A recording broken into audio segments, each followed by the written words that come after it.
Hello everyone, कैसे हैं आप सब। This is the fifth session of Q by Q analysis और आज के इस सेशन में हम सीएसआर के पेपर का एनालिसिस करने वाले हैं जो दिसंबर 2025 में आया था। CSR and social governance basically open book examination है, ठीक है, मॉड्यूल 1 में। और अगर आप देखेंगे ये दो पार्ट में डिवाइडेड है। सीएसआर जो है वो 50 मार्क्स का आता है एंड सोशल गवर्नेंस जो है वो भी 50 मार्क्स का है, टू पार्ट में डिवाइडेड है। जो हम स्टार्ट करेंगे वो पार्ट 1 से स्टार्ट करेंगे। जो भी आपने देखा होगा कि लास्ट पेपर का जो हमने एनालिसिस किया था, कभी भी हम फर्स्ट क्वेश्चन से स्टार्ट नहीं करते हैं, हम सेकंड क्वेश्चन से ही ऑलवेज स्टार्ट करते हैं। तो इस पेपर में भी हम सेकंड क्वेश्चन से ही स्टार्ट करेंगे और हर क्वेश्चन को देखेंगे कि वो प्रोविजनल बेस्ड है या थ्योरेटिकल बेस्ड है, किस पर्टिकुलर पॉइंट पे एग्जामिनर ने फोकस किया है वो भी देखेंगे, किस तरीके से पूछा है, कितने पार्ट में उसका आंसर पूछा है वो भी देखेंगे, और आपकी आंसर प्रेजेंटेशन कैसी होनी चाहिए थी वो भी डिस्कस करेंगे। चलिए सेकंड क्वेश्चन की तरफ चलते हैं। सेकंड क्वेश्चन देखते हैं।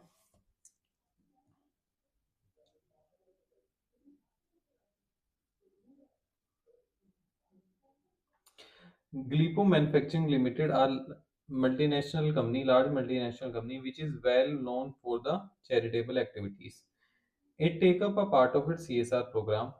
It has experienced increasing pressure from the stakeholders to formalize its commitment to sustainability as more than regulatory obligations.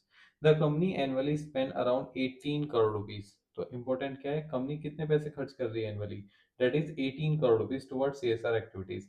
As the world move toward focus on the United Sustainable Development Goals, basically SDG की बात कर रहे हैं यहाँ पे। ठीक है, the company's top management understood the need to connect with operation function and reporting to a framework of the SDGs. Okay, in the second quarter of the fiscal year Alisha company secretary was given the responsibility of starting and leading the conversation about integrating the SDG at the board level. तो mainly कहानी कहाँ चल रही है, कहानी SDG के इधर इधर चल रही है। एसडीजी क्या होता है, कंपनी को फोकस करना चाहिए एसडीजी पे, तो क्वेश्चन भी एसडीजी से रिलेटेड ही हो गए। She was also entrusted with the responsibility of supporting the CSR committee and liaising with the NGOs with the company engaged to execute CSR project.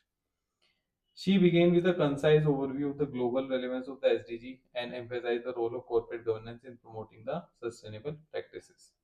ठीक है, तो अभी तक एसडीजी के बारे में बात कर रहे हैं। अगेन फर्दर वही बोला गया है कि आईएसओ 26000 उन्होंने डिस्कशन किया है आईएसओ 26000 के ऊपर। Then Alicia further informed that board company in process of aligning। अब बोर्ड क्या कर रहा है, अलीशा बोल रही है बोर्ड को कि वो प्रोसेस में अलाइन करने के लिए एसडीजी गोल को किसके साथ, सीएसआर प्रोजेक्ट के साथ, has been take up by the company to achieve a few SDG goals. जो 17 एसडीजी गोल्स हैं उनकी बात हो रही है। In its meeting of the board of director, in its meeting the board appreciated Alisha input. Board ने appreciate किया अलीशा के जो वो इनपुट लेके आई है, but wanted to understand the impact of CSR activity of the company and improvement in the process if any. अब main question देखिए यहाँ से स्टार्ट होता है, जब बोर्ड ने बेसिकली अप्रिशिएट किया अलीशा को, और साथ में क्या बोर्ड क्या चाहता है, बोर्ड ये चाहता है कि इम्पैक्ट जो वो सीएसआर एक्टिविटीज कंपनी कर रही है उसका इम्पैक्ट क्या आ रहा है, ठीक है। और फर्दर कोई अगर बेसिकली प्रोसेस में कंपनी इंप्रूवमेंट का कोई ऑप्शन है या है नहीं है, मतलब कोई इंप्रूवमेंट का पर्टिकुलर ऑप्शन है या नहीं है कि कोई कहीं गैप हो तो उसको हम इंप्रूव कर सकें। तो Alisha inform the board that CSR impact assessment is not mandatory considering the amount they spend. तो अलीशा का जवाब क्या था इसके जो बोर्ड ने क्वेश्चन किया उसमें बोलती है, अलीशा बोलती है सीएसआर इम्पैक्ट असेसमेंट हमारी कंपनी पे नहीं लगता, क्योंकि जो हम स्पेंड कर रहे हैं वो उतना नहीं है। जो जो हम सीएसआर अमाउंट स्पेंड कर रहे हैं वो उतना नहीं है कि लॉ के अंदर मैंडेटरी हो जाए कि हमें इम्पैक्ट असेसमेंट कराना मैंडेटरी है। ठीक है, तो ये क्या कह रही है, अलीशा कह रही है considering the amount they spend. अब वो अमाउंट कितना स्पेंड कर रहे थे वो अभी हमने क्वेश्चन में देखा था, दैट इज 18 करोड़ रुपीस वो एनुअली स्पेंड कर रहे थे। तो इसके चलते अब आपको आंसर क्या देना है, explain the interlinkage between the CSR and SDG goals. ये थ्योरेटिकल क्वेश्चन है, ठीक है, इसमें कोई प्रोविजन नहीं है, ठीक है। उसके बाद इंटरलिंकेज बताना है between the CSR and sustainable development goal. Chapter number 6 से डायरेक्ट क्वेश्चन आया हुआ है, एक डायरेक्ट हेडिंग दी हुई है आपकी बुक में, interlinkage between the CSR and 17 SDG goals. उसके बाद next question, is CSR impact assessment mandatory for Glippo manufacturing limited? Comment. अब ये क्या है, ये प्रोविजन बेस्ड क्वेश्चन है, ठीक है, क्योंकि इसमें आपको लॉ लिखना पड़ेगा, इसमें रूल लिखना पड़ेगा, रूल नंबर 4 है और कंपनी सीएसआर पॉलिसी रूल्स, ठीक है। तो उसमें बेसिकली बताया गया है कौन कौन सी कंपनी के लिए सीएसआर इम्पैक्ट असेसमेंट कराना मैंडेटरी है या नहीं है, ठीक है। Third question, as a consultant outline the principle of impact assessment and the main question which it address। तो प्रिंसिपल्स बताने हैं आपको इम्पैक्ट असेसमेंट के, और मेन क्वेश्चन जो वो एड्रेस करता है क्या, इम्पैक्ट असेसमेंट। ये भी अगेन थ्योरेटिकल क्वेश्चन है, डायरेक्ट आपके मॉड्यूल से आया हुआ है, ठीक है। चलिए देखते हैं, ये इंटरलिंकेज की बात तो हम बेसिकली पढ़ लेते हैं, मैंने आपके लिए थोड़ा शॉर्ट में लिखा हुआ है यहाँ पे। Company need to broaden the horizon of the CSR policies and activities to align with the global national priorities and goals। Several benefits, मतलब इसके काफी सारे बेनिफिट होंगे। मतलब अगर कंपनी सीएसआर प्रोजेक्ट में शेड्यूल 7 में कोई एक्टिविटीज लेती है, just like eradicating hunger, poverty, malnutrition, promoting health care, अगर वो एक्टिविटीज में कंपनी पैसा डालना चाह रही है, एज अ सीएसआर करना चाह रही है, तो ये जो इरेडिक्टिंग हंगर, पॉवर्टी, malnutrition और प्रमोटिंग और हेल्थ केयर है, ये सब कहाँ लिंक्ड है एसडीजी से? अगर हम देखें तो एसडीजी 1 नो पॉवर्टी है, एसडीजी 2 नो हंगर है, एसडीजी 6 क्लीन वाटर सैनिटेशन है, SDG 3 good health and wellbeing है। तो ये कहीं ना कहीं सीएसआर की जो एक्टिविटीज हैं वो हमारी एसडीजी से लिंक्ड है। तो यानी कि कभी भी जब कंपनी पैसा खर्च करेगी, एनुअली स्पेंड करेगी सीएसआर के ऊपर, तो एसडीजी को भी ध्यान में रखेगी। ये यही कॉन्सेप्ट पूछ रहा है कि इंटरलिंकेज करके कंपनी जो है वो पैसा खर्च करे। तो यहाँ पे यही कंपनी के होराइजन को ब्रॉड करेगा, ठीक है। तो ये सब आपको लिखना था, interlinkage between the CSR and sustainable development goal, ठीक है, कॉन्सेप्चुअल है, ठीक है। आजकल बहुत सारी कंपनीज अडॉप्ट कर रही हैं इसे। तो ये डायरेक्ट क्वेश्चन है, चैप्टर नंबर 6 से आपके आया हुआ है। अब सीएसआर इम्पैक्ट असेसमेंट मैंडेटरी है या नहीं है वो भी देख लेते हैं एक बार। रूल नंबर 4 जैसे कि मिलता है यहाँ पे, थोड़ी गलती मिस्टेक हो गई है, रूल नंबर 4 है, ठीक है, सीएसआर पॉलिसी रूल्स है। वहां पे अगर देखेंगे तो वहां पे मेंशन है, company having average CSR obligation of INR 10 INR 10 crore more in immediate preceding 3 financial year. यानी कि जिन कंपनी की एवरेज सीएसआर ऑब्लिगेशन कितनी है, 10 करोड़ मोर है, कितने सालों में, in the immediate preceding 3 financial year की बात हो रही है, shall undertake the impact assessment of CSR project. वो इम्पैक्ट असेसमेंट कराएंगे सीएसआर प्रोजेक्ट पे, कौन से सीएसआर प्रोजेक्ट के लिए, उसकी लिमिट भी यहाँ पे मेंशन्ड है। Having outlay of INR 1 crore और मोर, यानी कि जिन सीएसआर प्रोजेक्ट का आउटले 1 करोड़ या उससे ज्यादा है, उसके लिए बेसिकली कंपनी को सीएसआर इम्पैक्ट असेसमेंट कराना मैंडेटरी है। अच्छा, ये सीएसआर इम्पैक्ट असेसमेंट कौन करेगा जी? ये सीएसआर इम्पैक्ट असेसमेंट एक इंडिपेंडेंट एजेंसी यहाँ पे करेगी, ठीक है। तो क्या हमारे केस में एप्लीकेबल हो जाता है, नहीं हो जाता? तो एनुअली कंपनी बेसिकली कितना कर रही है, average CSR obligation 10 crore more है। यहाँ कंपनी बेसिकली अगर हम क्वेश्चन में देखें तो company annually spend around 18 crore toward CSR. यहाँ पे एक साल की दे रखी है, पिछले 3 सालों का कोई डाटा ही नहीं है। तो मान के चलते हैं कंपनी 18 करोड़ 18 करोड़ 18 करोड़ ही हर साल कर रही है, तो बेसिकली सीएसआर ऑब्लिगेशन जो है कंपनी की वो 10 करोड़ से ज्यादा है, तो इम्पैक्ट असेसमेंट मैंडेटरी है। पर अगेन यहाँ पे ये एक इन्फॉर्मेशन मिसिंग है कि प्रोजेक्ट 1 करोड़ के लिए है या नहीं है। तो आपको इस क्वेश्चन में क्या करना था, आपको इस क्वेश्चन में बेसिकली प्रोविजन लिखना था, और ये थोड़ा अजम्पशन बेसिस पे चलना था कि कंपनी का एनुअल स्पेंड है वो 10 करोड़ से बेसिकली ज्यादा है, तो कंपनी को इम्पैक्ट असेसमेंट कराना मैंडेटरी है। तो यहाँ पे यहाँ पे सीएस गलत हो गया अगर अजम्पशन बेस पे मैं बात करूँ, ठीक है। उसके बाद नेक्स्ट क्वेश्चन है, सी पार्ट था, as a consultant outline the principle of impact assessment. Impact principles लिखने थे, साथ में मेन क्वेश्चन जो है वो बेसिकली क्या एड्रेस करता है इम्पैक्ट असेसमेंट, वो भी आपको लिखना था। तो अगेन 2 पार्ट में आपका आंसर डिवाइड होना चाहिए था। तो हम यही देखते हैं, अच्छा ये क्वेश्चन यही देखते हैं, प्रिंसिपल ऑफ इम्पैक्ट असेसमेंट। यहाँ पे मैंने पेज नंबर भी मेंशन किए हैं आपके लिए, पेज नंबर भी मेंशन किए हैं, पेज नंबर 89 पे है प्रिंसिपल ऑफ इम्पैक्ट असेसमेंट, जिसमें क्या लिखा हुआ है, diverse public involvement, analysis of impact equity, transparency methods and use of trend practitioners. ठीक है, ये क्या प्रिंसिपल इम्पैक्ट असेसमेंट जब भी कोई एजेंसी करेगी तो क्या क्या चीजें ध्यान रखेगी, क्या क्या प्रिंसिपल्स होंगे, तो वो ये सब लिखे हुए हैं। आपकी बुक में और भी दिए हैं, आपको सारे ही मेंशन करने थे। मेन क्वेश्चन जो एड्रेस करता है इम्पैक्ट असेसमेंट वो पेज नंबर 94 पे आपकी बुक में दिया हुआ है। डायरेक्ट क्वेश्चन आए हुए हैं, ये थ्योरेटिकल डायरेक्ट आए हुए हैं। बहुत सारे 8 to 9 पॉइंटर्स हैं, वो आपको सारे ही लिखने थे। Who are the key stakeholder, what are their interest, how does the project address the need of different stakeholder, ये सब बेसिकली मेन क्वेश्चन वो एड्रेस करते हैं। ठीक है, तो ये सारे पॉइंट्स आपको लिखने थे यहाँ पे।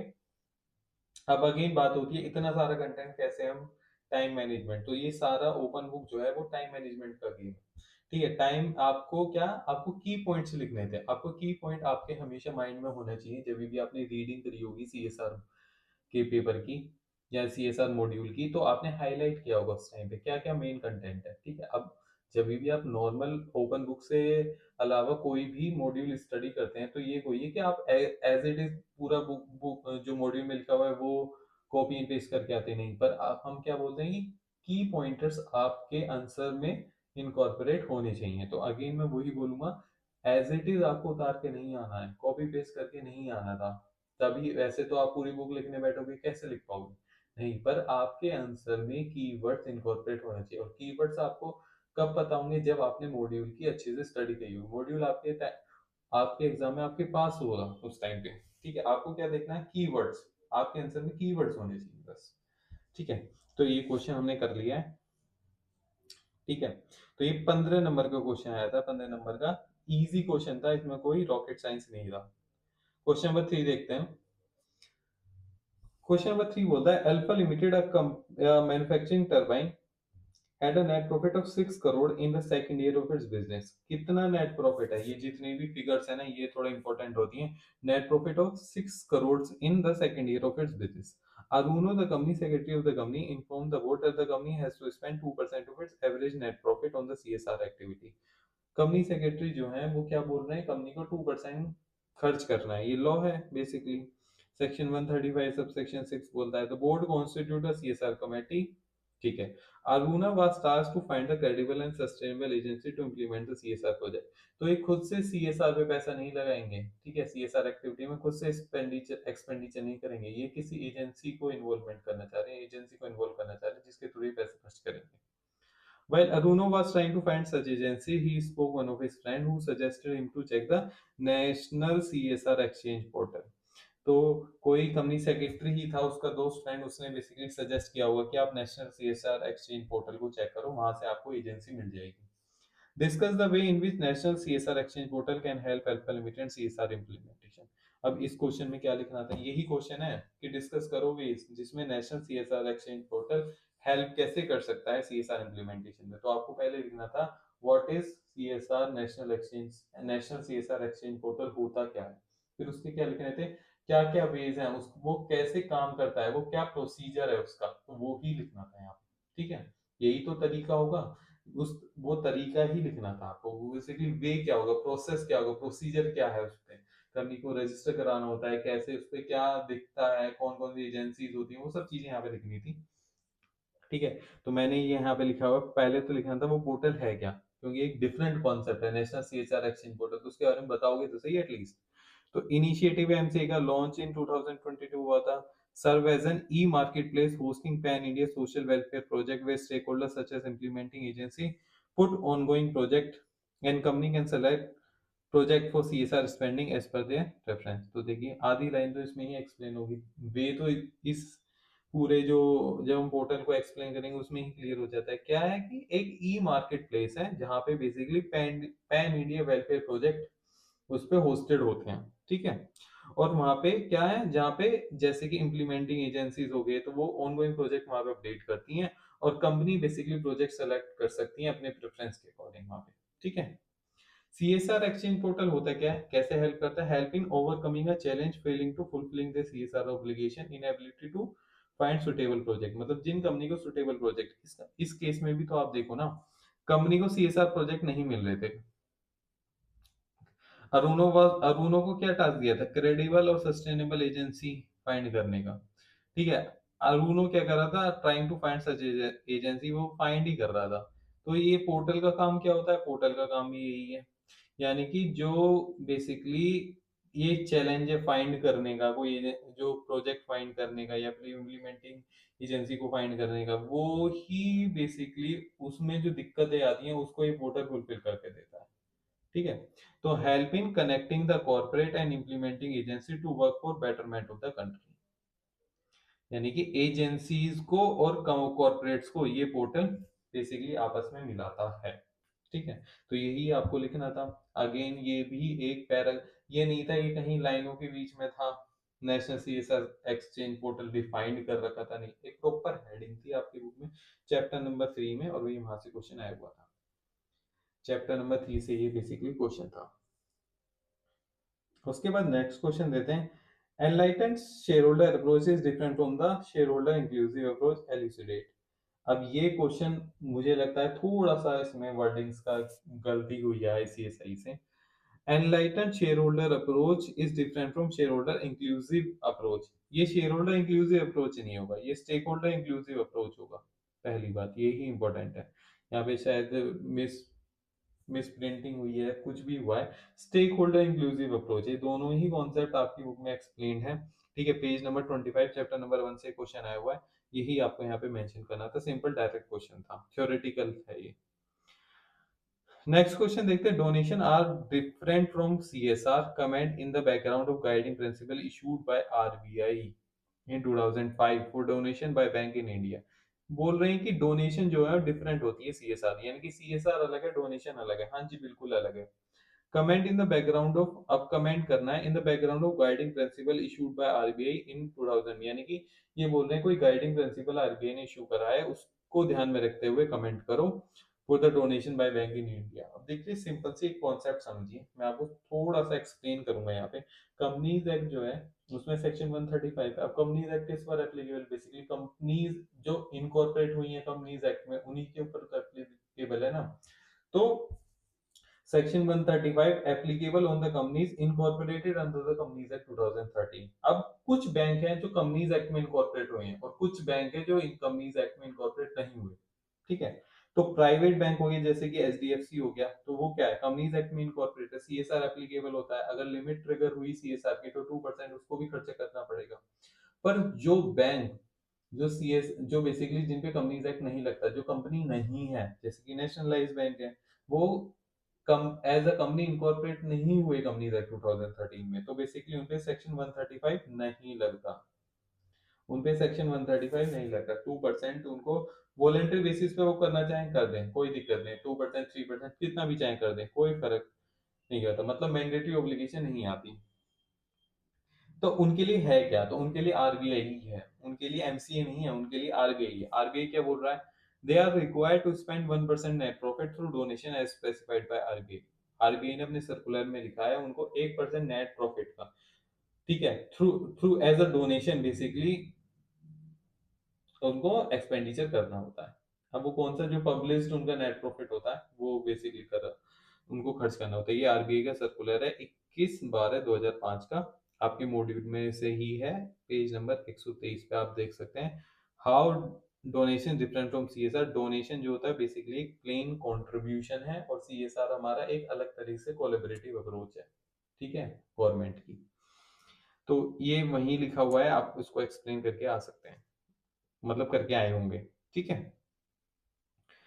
तो आपको सर्कुलर मेंशन करना था, हाँ जी बिल्कुल मेंशन करना था। सर्कुलर में जो लिखा है एज इट इज आपको लिखना भी था। सर्कुलर है वो तो लो है, वो तो आप एज इट इज लिख सकते हैं। एंड नीचे जाके आपको एक्सप्लेन करना था, तो वो भी आपको आंसर में मेंशन होना चाहिए। नेक्स्ट क्वेश्चन की तरफ चलते हैं, section question number 3A।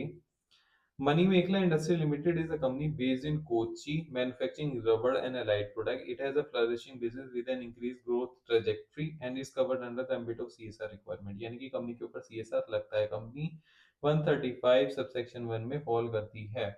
As a part of CSR activities, the company spent toward providing medical and educational facilities in rural areas. ठीक है, तो CSR एक्टिविटी के नाम पे वो क्या कर रही है, मेडिकल एंड एजुकेशनल फैसिलिटीज दे रही है। ठीक है जी। As advised by its tax consultant, the company claim ITC of the GST on the amount spent towards CSR activity.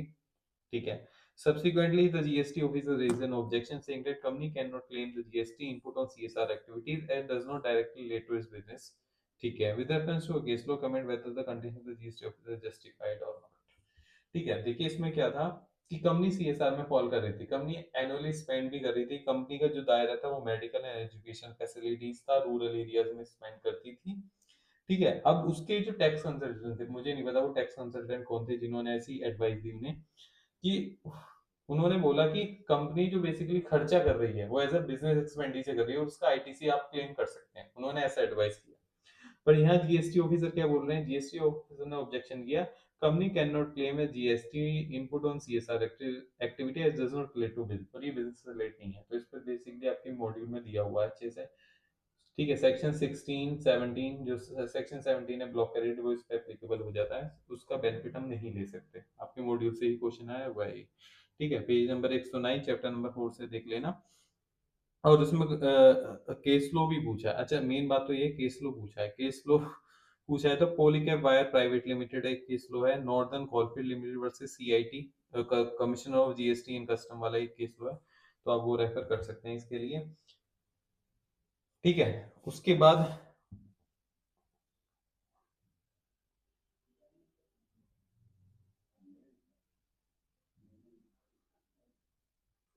इस लाइन के एक्सप्लेनेशन अगर मैं बोलूंगा ना कि company can not claim the GST on as it does not act to is business, तो वो ये है explanation to section 37 of the income tax act क्या बोलता है, any expenditure incurred by an SSC on the activity relating to CSR shall not be deemed to be an expenditure by the SSC for the purpose of business or profession।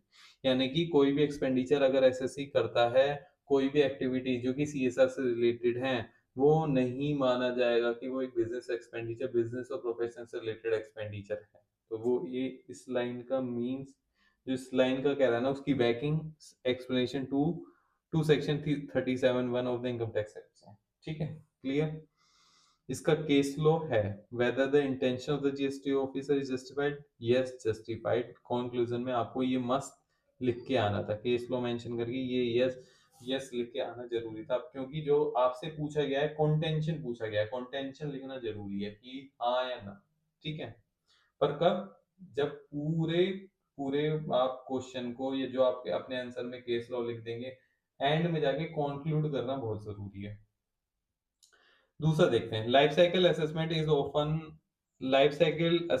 Often called a cradle to grave approach to sustainability, elucidate in the background of life cycle assessment framework. ठीक है, ये एक basically statement है, आपके module से आई है statement, और इसको आपको बेसिकली एलुसिडेट करना है in the background of life cycle assessment framework. तो सबसे पहले हम इसमें समझ लेते हैं लाइफ साइकिल असेसमेंट फ्रेमवर्क होता क्या है। लाइफ साइकिल असेसमेंट फ्रेमवर्क होता है that is multi-step procedure for calculating the life time environment impact of a product और सर्विस। किसी भी प्रोडक्ट और सर्विस का लाइफ टाइम एनवायरमेंटल इम्पैक्ट हम लाइफ साइकिल असेसमेंट से निकाल सकते हैं। ठीक है, तो उसका बेसिकली फ्रेमवर्क मॉड्यूल में गिवन है, that is goal and scope definition, inventory analysis, impact assessment and interpretation. ठीक है, पेज नंबर 75, अगर आप जाके रेफरेंस देखना चाहते हैं तो पेज नंबर 174 चैप्टर नंबर 7 से है। ठीक है, अगेन थ्योरेटिकल क्वेश्चन है, ये कोई कॉन्सेप्ट प्रोविजन नहीं है। ठीक है, थ्योरेटिकल क्वेश्चन है। उसके बाद for such limited a pipe manufacturing company is based in Pune, the company has been regulatory contributing to CSR activities over and above the statutory requirement. During one of the meetings, Shaila, the MD of the company, suggested that the company should get the CSR audit done to understand if there are any issues which need to be addressed. अब तो main बात आप समझ गए होंगे इतना question पढ़ने से कि किसकी बात हो रही है, सीएसआर ऑडिट की बात होने वाली है, तो क्वेश्चन भी सीएसआर ऑडिट के बेसिस पे ही पूछा जाएगा। One of the director asked what is the CSR audit about. अब डायरेक्टर पूछे सीएसआर ऑडिट होता क्या है, हमें तो पता नहीं, हमने तो सिर्फ स्टैट्यूटरी ऑडिट और इंटरनल ऑडिट के बारे में सुना है। The managing director asked the company secretary को बुलाया गया to provide a brief note to the board member about the CSR audit for the information understanding. मतलब कंपनी सेक्रेटरी को बुलाया गया और पूछा कि कंपनी को एक नोट बना के दो जिसमें आप ये बताओगे सीएसआर ऑडिट होता क्या है, उसकी इंफॉर्मेशन, उसके अंडरस्टैंडिंग से रिलेटेड आपको एक नोट बनाना है। तो अब क्वेश्चन भी यही पूछा है, draft a brief note about the various element which है सीआरएस, सीआरएस नहीं सीएसआर, ये भी अगेन प्रिंटिंग एरर है। सीएसआर ऑडिट एग्जामिन्स, तो वेरियस एलिमेंट बताने। अब डायरेक्ट एलिमेंट से लिखने से अच्छा आप सीएसआर, एक बार सीएसआर ऑडिट थोड़ा 2-3 लाइन में एक्सप्लेन करके आए। तो सबसे पहले क्या करें, एक्सप्लेन करें सीएसआर ऑडिट को 2-3 लाइनों में। उसके बाद वेरियस एलिमेंट्स बताएं सीएसआर ऑडिट के। क्या, transparency with financial and accountability expertise, transparency with product defect and other issues.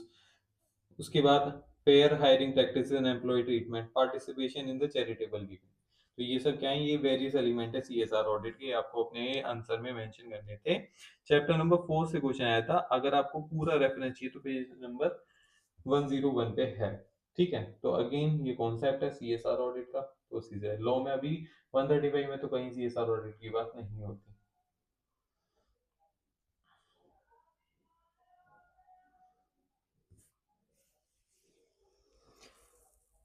उसके बाद वरीन पार्ट 2 पे आ जाते हैं।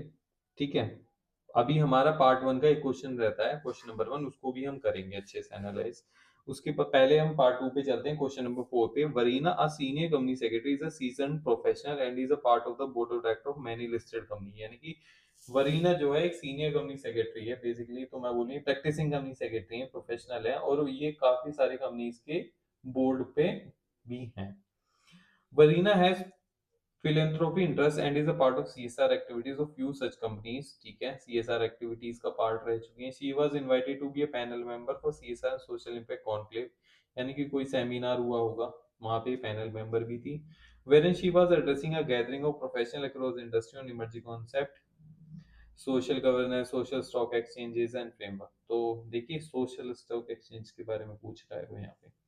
Except from her address, the idea of a social stock in India was first proposed the finance minister in the union, यानी कि 2019-20 के union budget में सबसे पहले प्रपोज हुआ था। किसके बारे में, social stock exchange.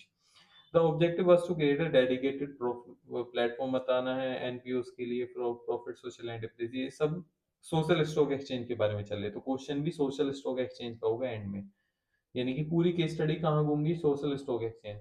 Social stock exchange focus on social impact, accountability, and sustainability, enabling investor to support initiative aligned with the social development.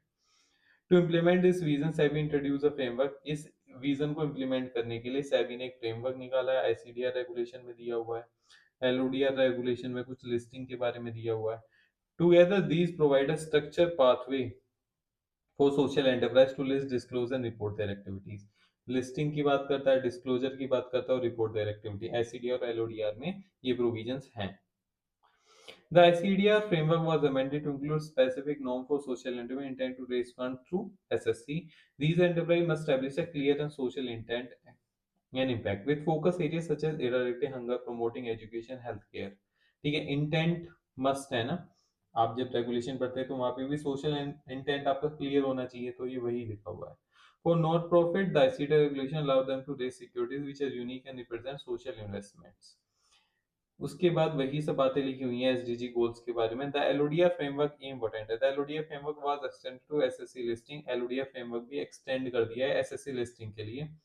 उसमें बेसिकली आपको पीरियडिकली कंप्लायंस करने पड़ेंगे, डिस्क्लोजर्स देने पड़ेंगे, फाइनेंशियल स्टेटमेंट का हो गया, यूटिलाइजेशन ऑफ फंड का हो गया, सोशल इम्पैक्ट रिपोर्ट्स हो गई, which is different from the commercial entities. One unique feature is the requirement for a social impact scorecard, a reporting mechanism that ensures stakeholder can measure how effective the enterprise achieves stated objectives. Additionally, social stock exchange listed entity must appoint a social auditor from SEBI registered institution। यानी कि जो social stock exchange listed entities हैं, जो listed entity जो list है social stock exchange पे, उनको basically social auditor भी अपॉइंट करना होगा जो कि सेबी रजिस्टर्ड होगा। The establishment of social stock exchange under ICDR LODR regulation mark a milestone in institutionalizing social finance in India. By bringing transparency, accountability, and innovation into social funding, SSC can help achieve India development priorities and SDG। ये सब theoretical दे रखा है, ठीक है। Question देख लेते हैं जल्दी से। Based on the above answer the following question. Explain the approach for implementation of social governance with economy. यानी कि थ्योरेटिकल क्वेश्चन पूछा है, अप्रोच पूछिए implementation of social governance, chapter number 8 से आया हुआ है। ठीक है, थ्योरेटिकल क्वेश्चन है, आपको थ्योरी पूछिए simple plain. Social enterprises may raise fund through various means, explain with reference to ICDR regulation. Again provision based question है ये आपका।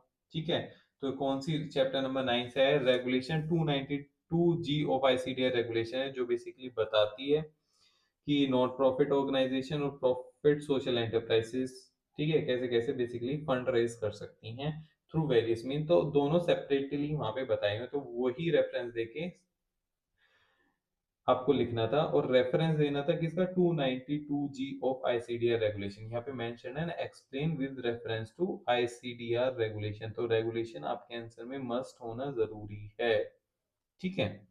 उसके बाद थर्ड पूछा, outline the issue which must be address by social auditor. आपको issues बताने हैं जो सोशल ऑडिटर एड्रेस करेगा। तो आपकी मॉड्यूल में अगर मैं देखूं तो मिनिमम इश्यूज लिखे हुए हैं विच must be address by the social auditor, तो वही आपको यहाँ पे मेंशन करने थे। चैप्टर नंबर 9 से है, पेज नंबर 242, यानी कि वहां पे हेडिंग के हेडिंग्स में लिखे हुए हैं, मतलब हेडिंग दी हुई है, minimum issues which must be address by the social auditor. तो पेज नंबर 242 एक बार आप रेफर कर लीजिएगा, तो वहां पे बिल्कुल थ्योरेटिकल पोर्शन है, क्या क्या इश्यूज हैं वो सब लिखे हुए हैं पॉइंटर वाइज, तो आपको वही पॉइंटर अपने आंसर में मेंशन करने थे, ठीक है।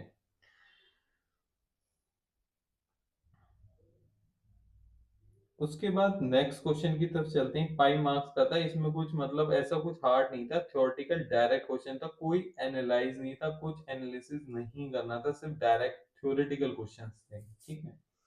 बट वही बात है, आप इतना सारा लिखेंगे कैसे, इतना सारा नहीं लिखना होता, ठीक है। मेन पॉइंटर आपके आंसर में होना चाहिए, जो कीवर्ड्स होंगे,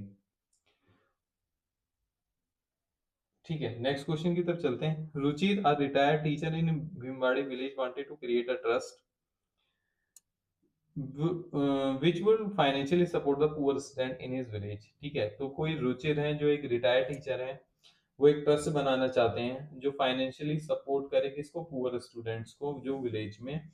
ही inform his nephew Suchir about his wish to create, उसने अपने नेफ्यू सुचीर को बताया about a wish to create a trust with a house and 10 acre of agriculture land he owned, मतलब वो एक ट्रस्ट बनाए, ठीक है, हाउस जिसमें उसका हाउस हो, 10 एकड़ एग्रीकल्चर लैंड है, तो उसको यूज करके बेसिकली वो फाइनेंशियली सपोर्ट करे पूरे स्टूडेंट्स को। He wrote a hand written note to Suchi stating it is my wish that you support the object of needy student with my house and, ठीक है। तो needy student with my house, I hope it continue after my lifetime, Suchir suggested it will be appropriate to create. सब सुचिर क्या कह रहे हैं, उन्होंने तो बेसिकली इसको एक written note, hand written note लिख के दे दिया। सुचिर कह रहे हैं it will be appropriate to create a valid trust, आप एक ट्रस्ट बना दो इस पर्पस के लिए। रुचिर से the hand written note will be sufficient with reference to Indian Trust Act, comment whether Ruchir created a valid trust or not। मतलब रुचिर क्या है, एक रिटायर्ड टीचर है, वो क्या चाहते हैं, वो अपना जो उनका पास एग्रीकल्चर लैंड है, होम है, वो उसको लगाएं और फाइनेंशियली सपोर्ट करें पूरे स्टूडेंट को उनके विलेज में, ठीक है। और इस काम के लिए उन्होंने सुचिर को बोला और एक हैंड रिटन नोट लिखा कि उनके जाने के बाद भी वो उस प्रॉपर्टी का ख्याल रखें और उस प्रॉपर्टी का यूज करें फाइनेंशियली सपोर्ट करने के लिए पूरे स्टूडेंट को विलेज में, ठीक है। यहाँ पे लिखा है ना, support the object of need student with my house, मतलब उनके हाउस और उनका जो लैंड की बात की गई है। अब सुचित का कहना ये है कि इससे अच्छा हैंड रिटन नोट से अच्छा आप एक ट्रस्ट बना दो, वो ज्यादा सही रहेगा, पर वो कह रहे हैं हैंड रिटन की नोट, हैंड रिटन नोट है वो ही काफी है और ट्रस्ट बनाने की जरूरत नहीं है। अब आपसे क्या पूछा गया है, आपसे ये पूछा गया है Ruchir created a valid, Ruchir ने क्या वैलिड ट्रस्ट बनाया, नहीं है, ये एनालिसिस वाला है, ये प्रोविजन बेस्ड है। ये आंसर आपको जब ही पता होगा जब आपने प्रोविजन अच्छे से पढ़े होंगे, जब आपने इंडियन ट्रस्ट एक्ट पढ़ा होगा अच्छे से, तभी आप बता पाएंगे, तभी आप कैच कर पाएंगे एकदम से प्रोविजन, ठीक है। तो इसके लिए मैंने क्या है, कुछ इंपॉर्टेंट पॉइंटर लिखे हैं जो सेक्शन 5 में, section 5 of Indian trust act, section important pointers हैं। Section 5 of Indian trust act, trust of the यानी कि जब भी ट्रस्ट होता है इमूवेबल प्रॉपर्टी से रिलेटेड, यानी यहाँ पे इमूवेबल प्रॉपर्टी क्या थी, यहाँ पे इमूवेबल प्रॉपर्टी हाउस था और एग्रीकल्चर लैंड था। तो उस केस में बोलते हैं can be created only created by an instrument in writing and registered sign by the author of the trust और बाय, यानी कि ट्रस्ट जो है मूल प्रॉपर्टी का वो जब ही क्रिएट होगा जब इंस्ट्रूमेंट के थ्रू क्रिएट होगा, इन राइटिंग में होगा और रजिस्टर्ड होगा, और वो हमें इंस्ट्रूमेंट रजिस्टर्ड, यानी कि कोई भी इंस्ट्रूमेंट होगा, इंस्ट्रूमेंट मतलब कॉन्ट्रैक्ट होगा, एग्रीमेंट होगा, कुछ भी विल या विल के थ्रू भी हो सकता है, तो वो होना चाहिए, इस केस में इंस्ट्रूमेंट होना चाहिए और रजिस्टर्ड, यानी कि डीड भी हो सकती है कोई भी, ठीक है ना, डीड भी हो सकती है, ट्रस्ट डीड बना सकते हैं कोई भी। तो बेसिकली ट्रस्ट के केस में तो ट्रस्ट डीड ही होगी, कोई भी कॉन्ट्रैक्ट हो एग्रीमेंट, मतलब कहने का मतलब है राइटिंग में होना चाहिए, दूसरी बात इंस्ट्रूमेंट होना चाहिए, तीसरी बात रजिस्टर्ड भी होना चाहिए। और साइन कौन करेगा? Author of the trust. तो इस केस में साइन कौन करेगा? रुचिर साइन करेगा, और बाय विल, और आप विल से भी बना सकते हैं। कि इस केस में ऐसा कुछ था, इस केस में एक रिटर्न नोट था, क्या वो इंस्ट्रूमेंट था? नहीं था। तो आधी बात तो यही क्लियर हो जाती है कि वो वैलिड ट्रस्ट था ही नहीं। ठीक है, दूसरा देखते हैं सेक्शन 6। सेक्शन 6 कहता है सर्टेनिटी इन वर्ड्स, यानी कि आप जो अगर आप बोल रहे हैं, अगर आप कुछ लिख रहे हैं या आप रिटर्न नोट दे रहे हैं, तो उन वर्ड्स में सर्टेनिटी होना चाहिए। ठीक है, जब ये तो क्रिएशन ऑफ ट्रस्ट माना जाएगा। क्लियर और सर्टेन होने चाहिए। Explain a clear intention to create a trust, आपको एक्सप्लेन करनी है अपनी इंटेंशन टू क्लियर ट्रस्ट। और आपकी मॉड्यूल में लिखा हुआ है I hope I wish will be not sufficient, मतलब आई होप और आई विश जैसे वर्ड है वो सफिशिएंट नहीं है टू क्रिएट अ ट्रस्ट। और यहाँ पे जो उन्होंने नोट लिखा है उसमें लिखा है इट इज माई विश, तो ये क्या सफिशिएंट है? क्या ये वैलिड ट्रस्ट बनाएगा? नहीं बनाएगा। तो ये सेक्शन 6 में लिखा हुआ है। ट्रांसफर ऑफ ट्रस्ट प्रॉपर्टी, यानी कि जब भी मूल प्रॉपर्टी की बात आएगी, जब भी प्रॉपर्टी की बात आएगी, तो ट्रस्टी को आपको बेसिकली ट्रस्ट प्रॉपर्टी ट्रांसफर करनी होती है। इस केस में हुआ था? नहीं हुआ था। ठीक है, पर्पस ऑफ ट्रस्ट था वो क्लियर था कि पुअर फाइनेंशियली सपोर्ट करना है पुअर स्टूडेंट को जो कि विलेज में है। बेनिफिशियरी भी क्लियर थे, ट्रस्ट प्रॉपर्टी भी क्लियर थी, पर ट्रांसफर ऑफ ट्रस्ट प्रॉपर्टी भी नहीं थी, सर्टेनिटी इन वर्ड्स भी नहीं थी, और सबसे इंपॉर्टेंट, और सबसे इंपॉर्टेंट क्या जी, सबसे इंपॉर्टेंट क्या था? सर्टेनिटी होनी चाहिए वर्ड्स के बीच। ठीक है, और अनदर इंपॉर्टेंट कि इमूवेबल प्रॉपर्टी आप ट्रस्ट जब भी बना सकते हैं, इमूवेबल प्रॉपर्टी जब आप बेसिकली इंस्ट्रूमेंट इन राइटिंग हो और रजिस्टर्ड हो और sign by the author of the trust. ठीक है, रजिस्टर्ड कहाँ कराओगे? रजिस्टर ऑफ ट्रस्ट के पास जाके। ठीक है, तो trust of the immovable property ऐसी बनती है। तो इस केस में आपको क्या लिखना था? ये सारे प्रोविजन लिखना था, और इसके बेसिस पे ये अपना आंसर कंक्लूड करना था। Whether Ruchit created a valid trust, तो आंसर इज नो। ठीक है, चलिए आगे बढ़ते हैं। क्वेश्चन नंबर 5, धनीवाज। चलिए क्वेश्चन नंबर 5 देखते हैं। क्वेश्चन नंबर 5 में पूछा है Dhani was one of 5 partner in the messrs bright light house, a partnership firm in मतलब कोई पार्टनरशिप फर्म है, उसमें 5 पार्टनर है। ठीक है, पार्टनरशिप फर्म का नाम क्या है? मेसर्स ब्राइट लाइट हाउस, और उसमें धनी जो है एक पार्टनर है। In 1995 the partner signed a partnership deed outlining their responsibilities and right. ठीक है, each partner receive 20% of the firm asset and earnings.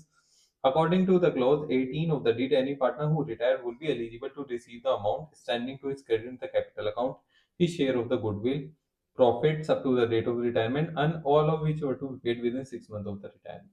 यानी कि 1995 में कोई उनके बीच में पार्टनरशिप डीड हुई थी, जिसमें उनकी राइट एंड रेस्पॉन्सिबिलिटीज लिखी हुई थी, और ये लिखा हुआ था कि 20% बेसिकली वो एसेट और अर्निंग का उनको मिलेगा।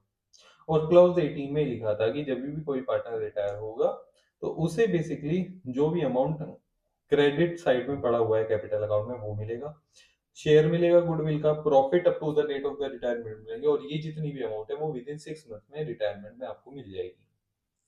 ठीक है, यहाँ तो क्वेश्चन क्लियर है। धनी, अब ही मतलब धनी की बात हो रही है, क्योंकि स्टार्टिंग में भी धनी से ही चला था। Dhani later decided to leave the firm giving the required notice in account, मतलब धनी क्या है बेसिकली रिटायर रिटायर करना चाहता है पार्टनरशिप फर्म से। Giving the required notice, notice भी दिया है as per the deed. The remaining partner continue the business without him, however they did not pay Dhani his share of the goodwill. अब जो partner है ना कंटिन्यूइंग, वो उसको गुडविल का पैसा नहीं दे रहे। Arguing that since the business was not dissolved and the firm continue goodwill was not payable. वो कह रहे हैं, वो रीजन क्या दे रहे हैं, उनका आर्ग्यूमेंट क्या है? उनका आर्ग्यूमेंट ही मेन है। वो बोल रहे हैं कि धनी जो है ना, वो धनी हमको गुडविल इसलिए, गुडविल का पैसा इसलिए नहीं दे रहे हैं क्योंकि फर्म अभी डिसॉल्व नहीं हुई है, फर्म अभी कंटिन्यू चलेगी, वो ही चलाएंगे फर्म को जो रेस्ट ऑफ द पार्टनर है। और गुडविल बेसिकली, और गुडविल कब मिलेगी? गुडविल जब डिसोल्यूशन होगा, गुडविल जब ही बटेगी, तो बीच में गुडविल नहीं बट सकती। उनका कहना ये है। धनी was filed a suit claiming his right to goodwill as per the partnership deed। अब धनी क्लेम करने पहुंच गया है अपना right to goodwill. Can retain, अब क्वेश्चन क्या पूछा गया, question number 1, retiring partner claim goodwill if the firm continue with other partner. क्या रिटायरिंग पार्टनर गुडविल क्लेम कर सकता है अगर फर्म कंटिन्यूज है विद अदर पार्टनर के साथ। Explain the right and obligations of the buyer and seller in the sale of goodwill. और explain करो right and obligation buyer selling and cell of goodwill, buyer seller के क्या obligation. तो second question यहाँ पे जो है वो बड़ा इजी है, राइट एंड ऑब्लिगेशन है, थ्योरेटिकल है, ठीक है, और वो आपके मॉड्यूल में भी दिया हुआ है, बायर राइट क्या होते हैं और सेलर राइट क्या होते हैं, ठीक है, प्लेन है। दूसरा क्वेश्चन थोड़ा एनालिटिकल है, मतलब प्रोविजन इन्वॉल्व हो जाते हैं वहां पे फर्स्ट वाले क्वेश्चन में। पर सेलर राइट की बात करूं तो सेलर राइट क्या हो सकता है, enter into competition with buyer unless prevented by the contract of sale, ठीक है। यानी कि गुडविल, गुडविल सेल होने पे क्या क्या सेलर के राइट होते हैं। सेलर मतलब जो गुडविल बेच रहा है उसका क्या होता है, वो किसी एंटर इनटू काउंटिंग मतलब काउंटिंग बिजनेस कर सकता है, ठीक है, विद द बायर के साथ unless prevented by contract of sale. यानी कि आप ये बात समझिए, जब भी गुडविल बिकी होगी तो एक कॉन्ट्रैक्ट ऑफ सेल हुआ होगा, उस कॉन्ट्रैक्ट में अगर ये लिखा हुआ कि बायर जो है सेलर जो है वो सेम बिजनेस 5 सालों के लिए नहीं कर सकता, तो उस केस में तो basically competing business, competing business नहीं कर सकता सेलर। अगर ये बात कॉन्ट्रैक्ट ऑफ सेल का पार्ट नहीं थी और ऐसी कोई रिस्ट्रिक्शन नहीं थी तो उस केस में सेलर जो है वो सेम कॉम्पिटिटिंग बिजनेस कर सकता है जो कि बायर का है, ठीक है। तो ये वही राइट के बारे में बोला हुआ है। तो यहाँ पे लिखा हुआ है unless prevented by the contract of the sale. Buyer का क्या राइट है, जो गुडविल परचेज कर रहा है, represent himself in the in continuing the businesses, खुद को रिप्रेजेंट कर सकता है उस बिजनेस से। Maintain the exclusive right to use the firm name, firm का नेम यूज कर सकता है, एक्सक्लूसिव राइट है उसका। सॉलिसिट कर सकता है farmer customer business and restrain the seller of goodwill from doing so, ठीक है। तो फॉर्मर कस्टमर को बेसिकली क्या कर सकता है, सॉलिसिट उनको लेके आ सकता है, ठीक है, और रिस्ट्रेन कर सकता है सेलर और गुडविल को फ्रॉम डूइंग, और सेलर को बेसिकली बोल भी सकता है कि वो नहीं, आप उन कस्टमर को अप्रोच मत करो, ठीक है। और ये सब किसका पार्ट होगा, कॉन्ट्रैक्ट ऑफ सेल का पार्ट होगा। तो ये तो simple direct theoretical pointer wise आपको लिखना था। पर ये वाला जो क्वेश्चन था, can retiring partner claim goodwill if the firm continue with other means, तो आपके मॉड्यूल में ही लिखा हुआ है अगर पार्टनरशिप डीड में ऐसा कुछ लिखा हुआ है कि गुडविल मिलेगी जब रिटायरिंग पार्टनर जाएगा, जब ही मिलेगी, तो उस केस में यस, हाँ, इस केस में जो धनी है उसको गुडविल मिलनी चाहिए थी, ठीक है। ये आपके मॉड्यूल में से ही कॉन्सेप्ट निकला है और ये मॉड्यूल में ही लिखा हुआ है कि अगर unless unless the otherwise the partnership deed otherwise provide, तो उस केस में डिसोल्यूशन के टाइम पे नहीं बटेगी, रिटायरिंग पार्टनर को उस टाइम पे ही उसका शेयर मिलेगा, ठीक है। तो ये बात लिखी हुई है, आप रेफर कर सकते हैं, पेज नंबर 309 डायरेक्ट क्वेश्चन है। उसके बाद Mithani, a village in Karnataka, next question देखते हैं। Mithani, a village in Karnataka was known for the hand woven cotton garments and unity among the villages. It was all due to the effort of Sarpanch and his emphasis on governance at the grassroots level, taking care of infrastructure requirement, etc. ठीक है।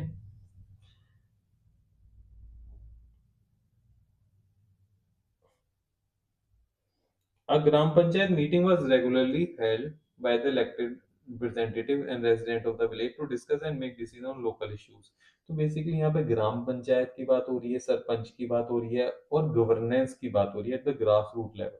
तो gram panchayat meeting जो है वो regularly होती हैं और उसमें रेसिडेंट जो है या इलेक्टेड रिप्रेजेंटेटिव हैं वो आते हैं।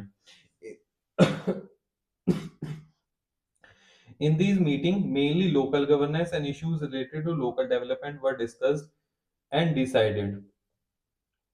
decided upon.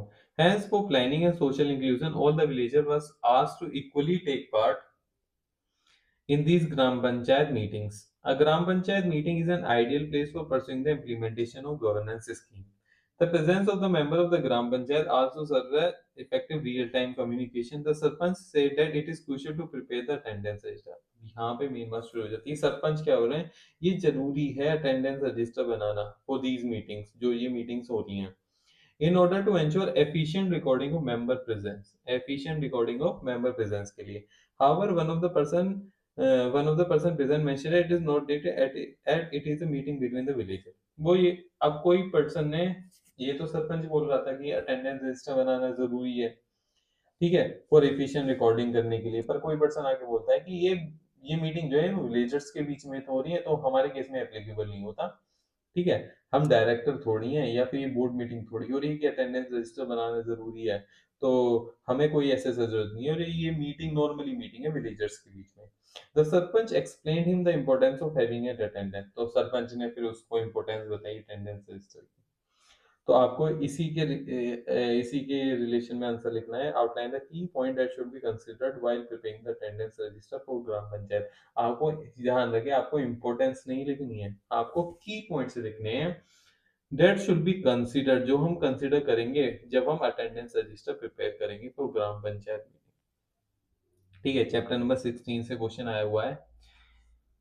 अब देखिए इसमें क्या है, आईसीएसआई ने एक model governance code for the meeting of the gram panchayat issue किया हुआ है, ठीक है। ये क्या है, गाइडिंग प्रिंसिपल है फॉर बेटर गवर्नेंस, लॉ नहीं है, मैंडेटरी नहीं है, पर एक गाइडिंग प्रिंसिपल है फॉर बेटर गवर्नेंस के लिए, ठीक है। जब भी तो बोला है model governance code for meeting of the gram panchayat. इसमें पैराग्राफ नंबर 4.1 है, इसमें क्या है, पैराग्राफ नंबर 4.1 है, उसमें लिखा हुआ है every gram panchayat shall maintain a separate attendance register for its meeting. हर एक ग्राम पंचायत जो है वो एक सेपरेट रजिस्टर बनाएगी अपनी मीटिंग्स के लिए, और उस मीटिंग में क्या क्या पर्टिकुलर्स होंगे वो सब लिखा हुआ है पैराग्राफ नंबर 4.1 में। मीटिंग में क्या पर्टिकुलर्स होंगे, कैसे मेंटेनेंस होगा, क्या इंस्पेक्शन होगा, कौन ऑथेंटिकेशन करेगा, किसकी कस्टडी में होगा, कब तक प्रिजर्व रखना है, ठीक है। तो वो सब बातें पैराग्राफ नंबर 4.1 में है। तो बेसिकली की पॉइंट यही है जो भी हम करेंगे जब हम अटेंडेंस रजिस्टर, यानी कि जब हम अटेंडेंस रजिस्टर प्रिपेयर करेंगे तो क्या क्या हमें उसके कंप्लायंस करने होते हैं, कि कब प्रिजर्वेशन है, कब इंस्पेक्शन उसका ओपन करना है, ठीक है। तो ये सब चीजें हमें ध्यान में रखनी चाहिए, नहीं रखनी चाहिए, तो वही आपके आंसर का पार्ट होनी चाहिए, ठीक है। तो यही आपको ये सब चीजें लिखनी थी। उसके बाद सी पार्ट देखते हैं। Mitra for age, an NGO based in Nagpur was set up by Miraj to take care of aged elderly destitute. Through Miraj has been funding the NGO with his sources. He was now exploring if he could get some fund given the medical and other expenditure for aged and elderly. He tried reaching out to various sources, including his friend. One such contact assured him that he can speak and arrange some donation from Netherlands. अब Netherland से donation आ रहा है तो क्या इसमें आ जाता है, foreign contribution regulation act FCRA, ठीक है, फॉरेन कंट्रीब्यूशन, क्योंकि नीदरलैंड इंडिया से बाहर की बात हो रही है। Where is employer is based, when Miraj told this to his friend Varuna company secretary. Miraj ने अपनी कंपनी सेक्रेटरी फ्रेंड को बताया कि ऐसे ऐसे नीदरलैंड से कोई डोनेशन आने वाली है, कोई नीदरलैंड से डोनेशन अरेंज कर रहा है। तो अब कंपनी सेक्रेटरी ने बोला he advise him to be cautious about few aspect before accepting foreign contribution. तो अब वो नॉर्मली कंपनी सेक्रेटरी ने तो उसको बता दिया कि थोड़ा आप कॉशियस रहिए इस फंड को एक्सेप्ट करने से पहले, क्योंकि आप एक फॉरेन कंट्रीब्यूशन एक्सेप्ट करें, नॉर्मल डोनेशन एक्सेप्ट नहीं करें, अब आप फॉरेन कंट्रीब्यूशन के दायरे में आ गए। तो एडवाइस मिराज, अब मिराज को एडवाइस करना है इस बारे में, ठीक है।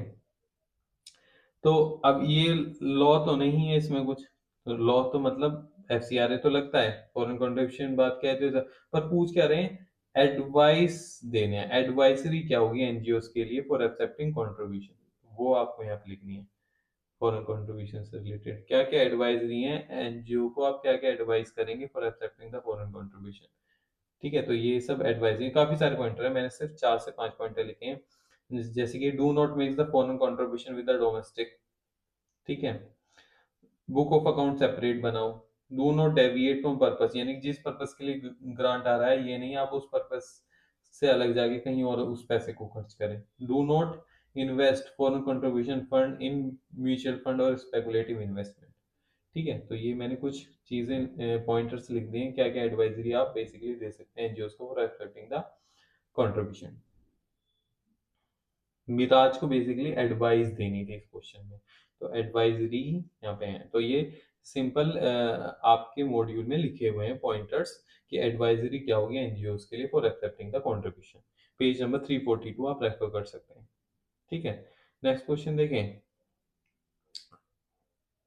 Question number 6, Vinda was a partner in the VRB Associate Partnership Firm, which was into logistic business. The revenue of the firm has grossed 40 crores, but no proper accounting and reporting was done. सबसे पहली बात आपको important इस question में क्या देखना है, ये पार्टनरशिप फर्म की बात हो रही है और पार्टनरशिप फर्म का रेवेन्यू कितना 40 करोड़ से ऊपर जा चुका है।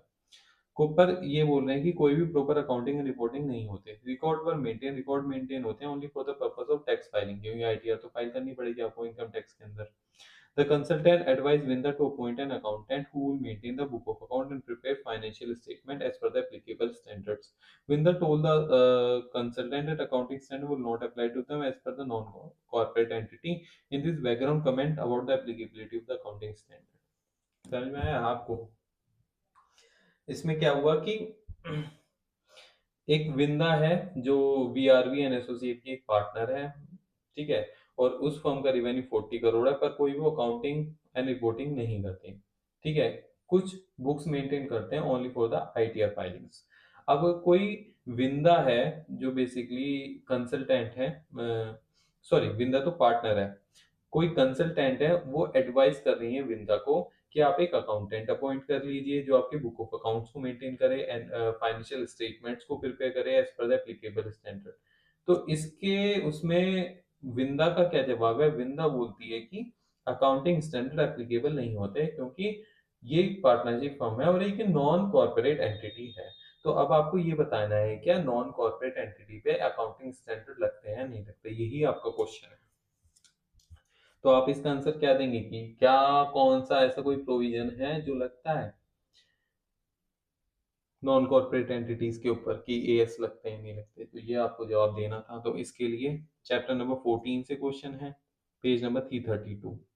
एप्लीकेबिलिटी ऑफ अकाउंटिंग स्टैंडर्ड दिए हुए हैं आपके मॉड्यूल में। तो बोलते हैं as apply in respect of any entity engage in commercial industrial business activity. बोलते हैं अकाउंटिंग स्टैंडर्ड जो है ना वो एप्लीकेबल होते हैं किस पे?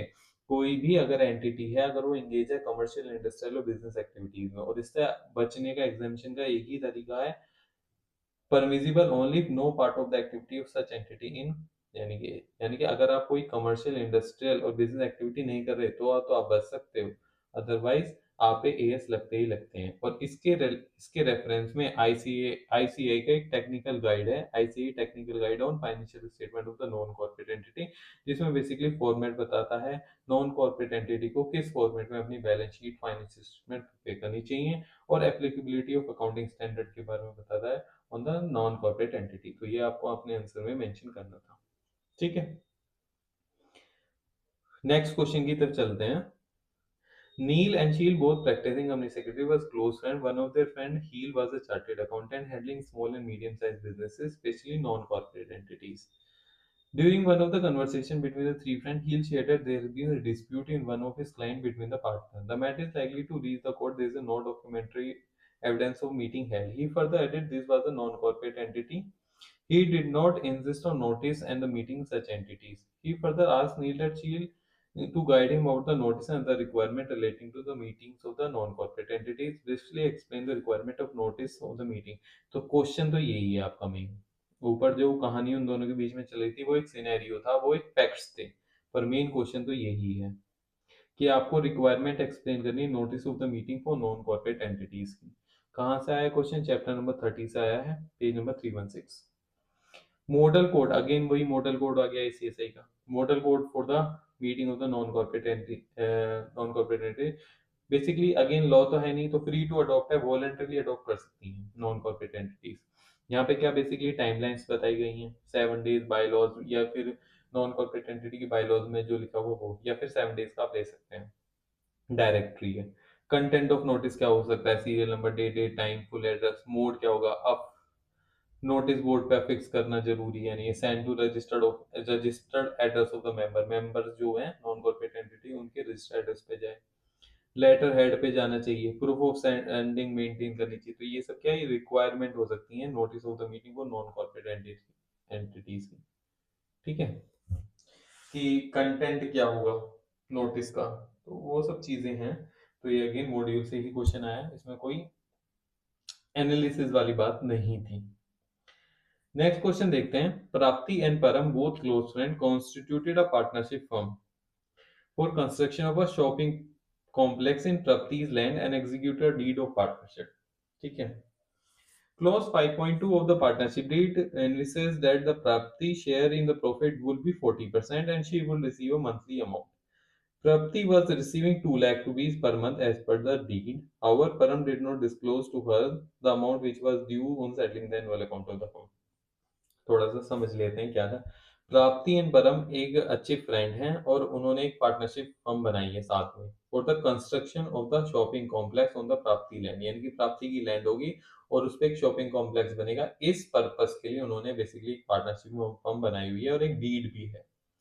Close 5.2 of the partnership deed बताता है कि प्राप्ति का शेयर जो है प्रॉफिट में वुड बी 40% रहेगा, 60% ऑफ कोर्स परम का हो गया इस केस में, and she will receive monthly amount 2 lakh, और 2 लाख रुपए मंथली अमाउंट मिलेगी, और जो प्रॉफिट में हिस्सेदारी वो 40% की है प्राप्ति की, ठीक है, एज पर द डीड। परम ने बेसिकली, अब Param did not disclose to the amount which was due on settling, जब भी एनुअल अकाउंट बेसिकली सेटल हुए थे तो परम ने उसको बेसिकली कुछ भी डिस्क्लोज नहीं किया। Did not disclose for the amount which was due, जो ड्यू होती है किसकी तरफ, प्राप्ति की तरफ। He neither furnish the statement of account, ना ही प्राप्ति को स्टेटमेंट ऑफ अकाउंट दी है, ना ही प्रॉफिटेबिलिटी बताई उसे। Meanwhile there was a dispute with the tenant and the matter went to court. अब इस बीच में क्या हुआ, परम का कोई टेनेंट से डिस्प्यूट हो गया और मैटर कहाँ चला गया, कोर्ट में चला गया।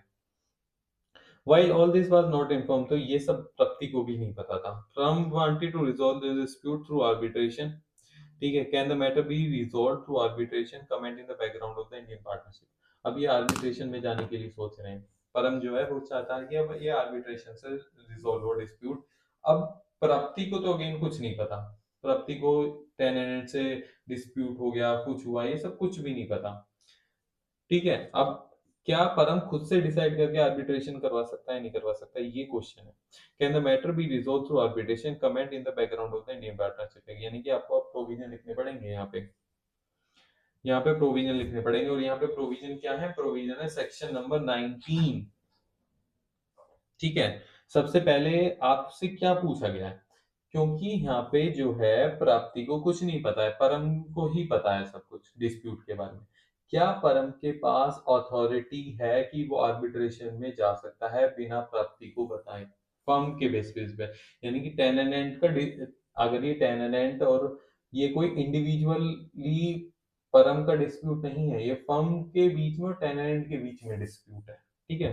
कहीं ऐसा लिखा नहीं है कोई आपसी झगड़ा है उनका, इंडिविजुअलिस्टिक है, नहीं, ये फर्म का और टेनेंट का झगड़ा है। तो इस बेस पे परम ने प्राप्ति को कुछ नहीं बताया। अब क्या परम कोर्ट जा सकता है डिस्प्यूट को लेके? क्या परम के पास इतनी अथॉरिटी है कि वो लेके जा सकता है इस केस को आर्बिट्रेशन के लिए? तो अथॉरिटी की बात हो रही है यहाँ पे, किसकी अथॉरिटी? तो अथॉरिटी ऑफ पार्टनर क्या होता है? Authority of partner means the capacity of the partner to bind the firm by his, यानी कि कोई भी पार्टनर अगर कोई एक्ट कर रहा है, क्या वो फर्म पे बाइंडिंग होगा या नहीं होगा, इसको बोलते हैं अथॉरिटी ऑफ पार्टनर, ठीक है। तो अथॉरिटी ऑफ पार्टनर दो टाइप की होती है, एक्सप्रेस अथॉरिटी, इम्प्लाइड अथॉरिटी।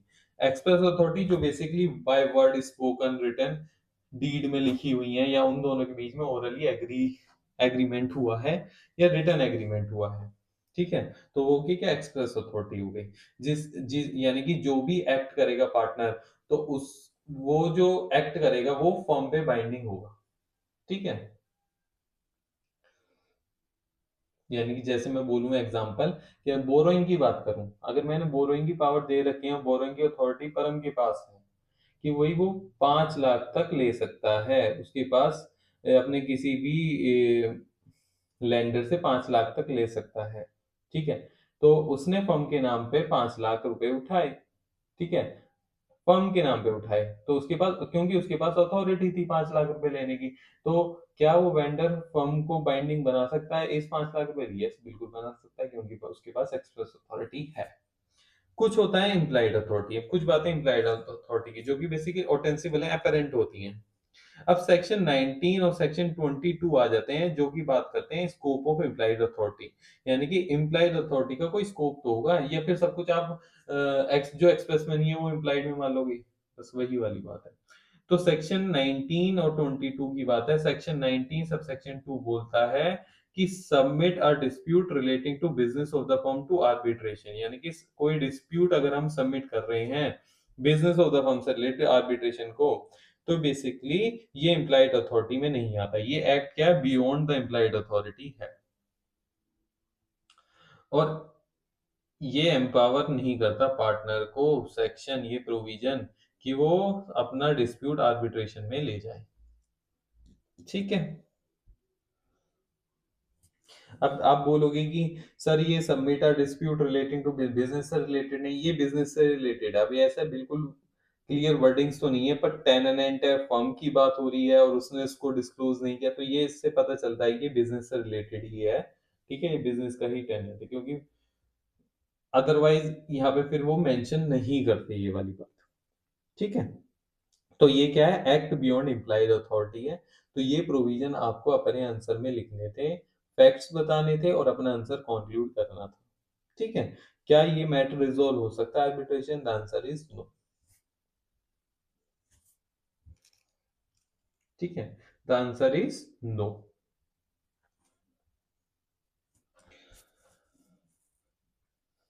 चलिए 6A की तरफ चलते हैं।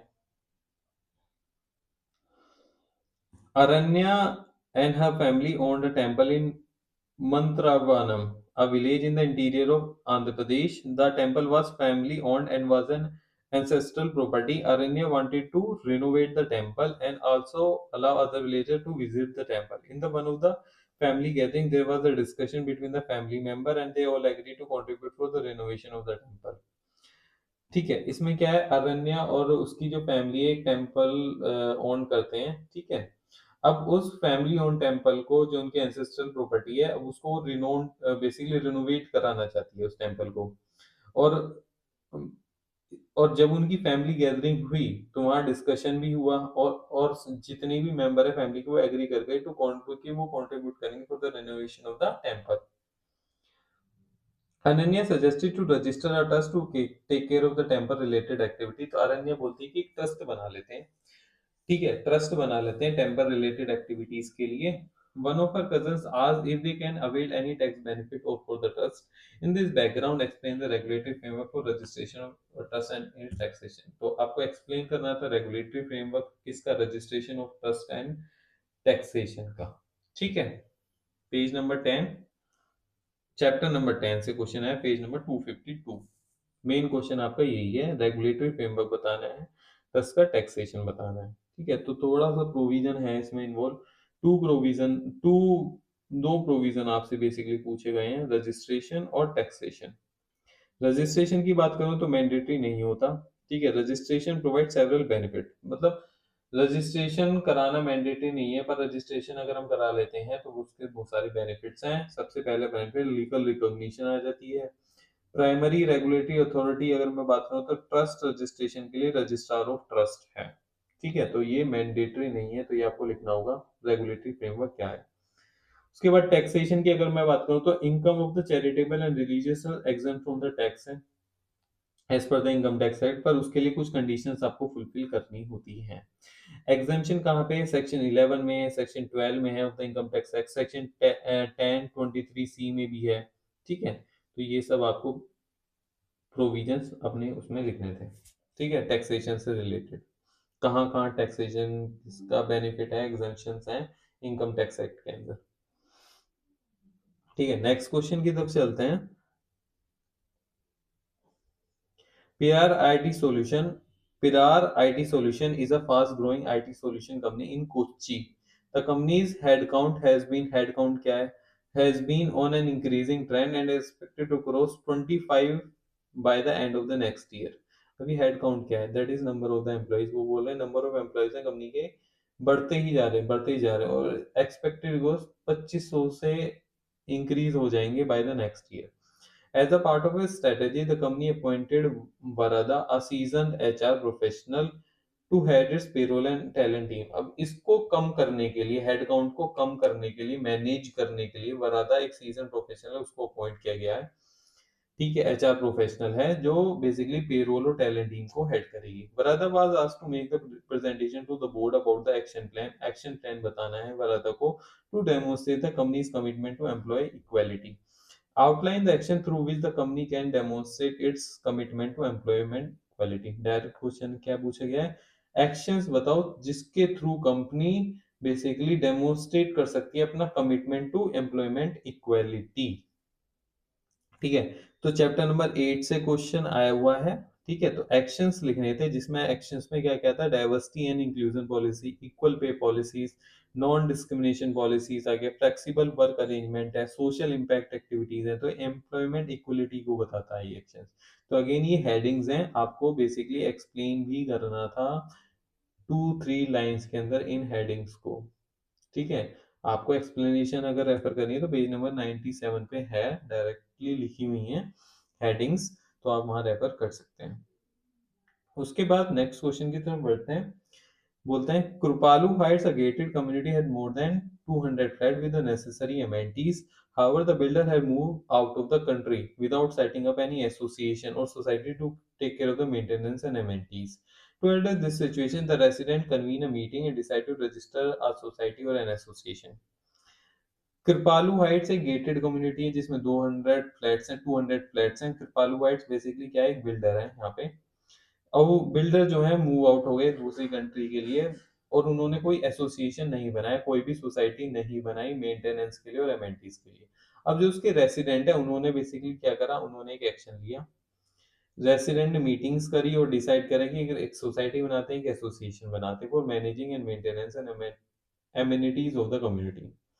Mural, one of the residents reached out to Cural, a company secretary and close friend, to help them to understand the registration reporting obligation of society। आपको बतानी थी। With reference to the Society Registration Act, explain the reporting obligation of the society। देखिए, company secretary से जो जब उसने mural ने reach out किया, हेल्प मांगी, वो क्या किस लिए हेल्प मांगी, रजिस्ट्रेशन रिपोर्टिंग ऑब्लिगेशन पूछने के लिए। पर आपसे क्वेश्चन क्या पूछा गया है, society registration with reference to the society registration act explain the reporting. आपसे सिर्फ रिपोर्टिंग ऑब्लिगेशन पूछी गई है, तो आइडेंटिफाई करना है। ये नहीं है यहाँ पे अगर बेसिकली ऊपर ऊपर से पढ़ लिया और पूछा कि understand the registration reporting obligation, तो मैं दोनों ही लिख देता हूँ। नहीं, आपसे पूछा एक्सप्लेन ही किया the reporting obligation of society क्या है। Plain reading of the question से तो यही समझ आता है कि आपसे सिर्फ रिपोर्टिंग ऑब्लिगेशन पूछा हुआ है, जो कि प्रोविजन के अंदर मेंशन है सोसाइटी रजिस्ट्रेशन एक्ट 1860 के अंदर। ठीक है, तो क्या करना होता है, annual list of the managing body file करनी होती है once in every year on और before the 14th day of the succeeding year. ये एक एनुअल लिस्ट फाइल करनी होती है रजिस्ट्रार ऑफ सोसाइटी को। ठीक है, मैनेजिंग बॉडी क्या है, मैनेजिंग बॉडी क्या होती है, मैनेजिंग बॉडी लाइक प्रेसिडेंट होगा सोसाइटी में, कोई वाइस प्रेसिडेंट होगा, सेक्रेटरी होगा, गवर्नर्स होंगे, तो उनकी बेसिकली एनुअल लिस्ट जाती है मैनेजिंग बॉडी की, जिसमें नेम, एड्रेस, ऑक्यूपेशन मेंशन करना होता है। ठीक है, तो ये पूरी लिस्ट जाती है। ठीक है, तो ये क्वेश्चन कंप्लीट हो गया। तो सेकंड पार्ट जो है वो भी हमने कंप्लीट कर लिया है, सारे क्वेश्चन हमने एनालाइज कर लिए हैं। अब हम चलते हैं क्वेश्चन नंबर 1 पे। ठीक है, जो एक लॉन्ग पैराग्राफ है और उसके कुछ क्वेश्चन पूछे गए। स्ट्रेटेजी हमारी कैसी रहेगी जब इतनी बड़ी बड़ी केस स्टडीज आएंगी उनको सॉल्व करने के लिए, पहले हम क्वेश्चन पढ़ेंगे, उसके बाद केस स्टडी पढ़ेंगे। उसका क्या बेनिफिट होगा वो अभी हम समझेंगे।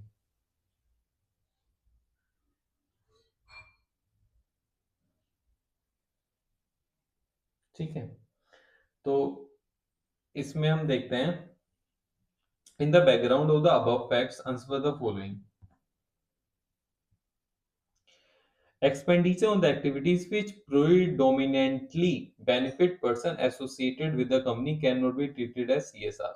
Predominantly benefiting person associated with the company, अच्छा, यानी कि कोई भी एक्सपेंडिचर हमने कुछ किसी एक्टिविटी पे किया है, वो एक्टिविटी अगर प्रीडोमिनेटली किसी भी पर्सन से रिलेटेड है, वो सीएसआर मानी जाए, सीएसआर नहीं मानी जाएगी। अब कौन से पर्सन, जो भी कंपनी से एसोसिएटेड है, person associated with the company. तो expenditure on the activity which predominantly benefit a person, किसी पर्सन को बेनिफिट पहुंचा रही है जो कि कंपनी से एसोसिएटेड है, can not be treated as CSR, CSR नहीं मानी जाएगी। ठीक है। Can employees of Yuva limited be beneficiaries, Yuva limited कोई कंपनी होगी, केस स्टडी पढ़ेंगे समझ आएगा। क्या युवा लिमिटेड के एम्प्लॉय बेनिफिशियरी मान लिए जाएंगे, मान सकते हैं नहीं मान सकते, एक्सप्लेन करो। ठीक है, समझेंगे। Prepare brief note on the point to be considered while finalising an implementation agency. एक नोट बनाना है कि क्या क्या पॉइंट को हम कंसिडर करेंगे जब हम फाइनलाइज करेंगे इम्प्लीमेंटिंग एजेंसी को। डायरेक्ट क्वेश्चन है, थ्योरेटिकल क्वेश्चन है। As a consultant of the company outline the general recognition measurement criteria, क्या होगा सीएसआर के लिए, general recognition and measurement criteria. ठीक है। CSR is the key to brand building and value creation, ये एक आपको थ्योरेटिकल स्टेटमेंट दी हुई है, आपको बेसिकली इसको एक्सप्लेन करना है विद द एग्जांपल्स। ठीक है, ये भी डायरेक्ट थ्योरेटिकल क्वेश्चन है। तो इसमें आप देखें कि ये डायरेक्ट थ्योरेटिकल क्वेश्चन है। ठीक है, तो चैप्टर नंबर 6 है, पेज नंबर 149। सी आपके बुक में हेडिंग दी हुई है CS as a organisation brand building, CS as a organisational brand building. तो ये दी हुई है एग्जाम्पल, इसमें आपकी बुक में स्टारबक्स का एग्जाम्पल दिया हुआ है। ठीक है, वही आपको लिख के आना था, और ऑर्गेनाइजेशन ब्रांड बिल्डिंग थी। ये जो हेडिंग है इसमें बेसिकली कोई पॉइंटर्स नहीं है, सिंपल पैराग्राफों में करा हुआ है। आपने अगर पॉइंटर्स बनाए होंगे तो आपको बहुत अच्छे से आप इसको एक्सप्लेन करके आए होंगे, और इसमें एग्जाम्पल क्लियर कट दे रखा है, स्टारबक्स का एग्जाम्पल दिया हुआ है। ठीक है। दूसरा क्वेश्चन था, as a consultant of the company क्या जनरल रिकॉग्निशन मेजरमेंट क्राइटेरिया होंगे सीएसआर के लिए। तो ये चैप्टर नंबर 4 से है, पेज नंबर 105 पे। एक बार जनरल रिकॉग्निशन मेजरमेंट देख लेते हैं। ठीक है।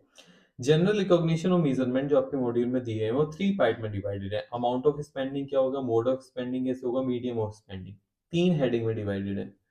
ठीक है, 3 हेडिंग में डिवाइडेड है। अमाउंट ऑफ स्पेंडिंग, तो as per the law 2% of the average net profit of the 3 immediately preceding financial year हम लेते हैं, तो वो लिखना था।